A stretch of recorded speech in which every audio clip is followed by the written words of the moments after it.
Welcome back to Car Stuff PNW. This is Jesse, and we got another update on the MG 1100 project. I was wrong in my last video.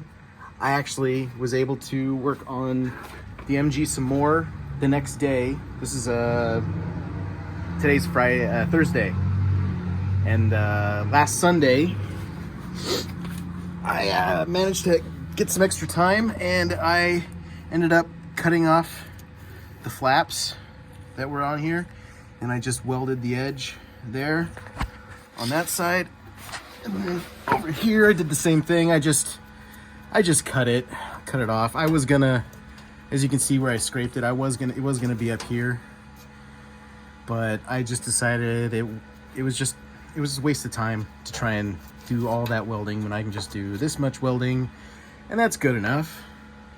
It's decent. It's not pretty, but it doesn't have to be. And it's not super ugly. And over here, yeah, you can see I scraped it all the way up there, and it just doesn't make sense to do that much welding. So yeah, I did that. So the entire underside is done being welded. I'm gonna have to, grind a bunch of this, because that doesn't look great.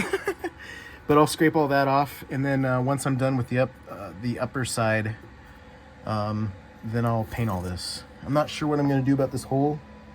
I'll probably just fill it, but I didn't know if I was going to put like a rubber plug or something there. And then up here, like I said, this is the last stuff that needs to get welded. It's just this. I forgot to mention this, I think, in my last video. This edge right here needs to get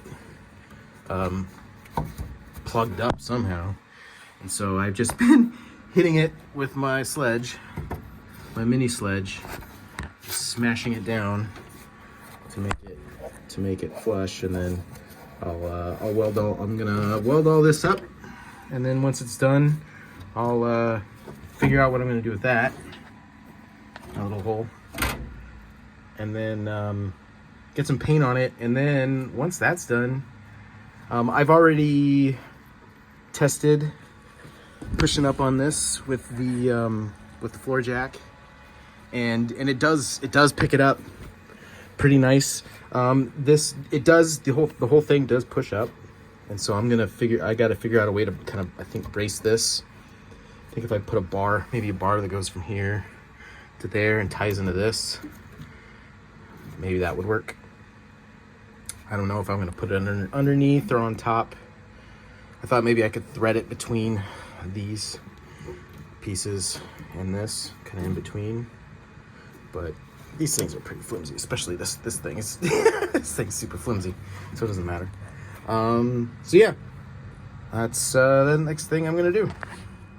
And now it's all beaten down and welded into place. I had to cut it here and here because there was just too much material, and it doesn't overlap too much, but just a little bit right here. Cut it here, beat this part down, tacked it, and then folded this part over. But it's all done. It's not pretty, but it should be pretty solid. And with that, most of this should be pretty much done. I just about ran out of welding gas, which is good because it's Thursday and I can get more tomorrow while air gas is still open. But yeah, most of this is done now. So yeah, that'll be the end of this video. Give us a like and subscribe. We'll see you later.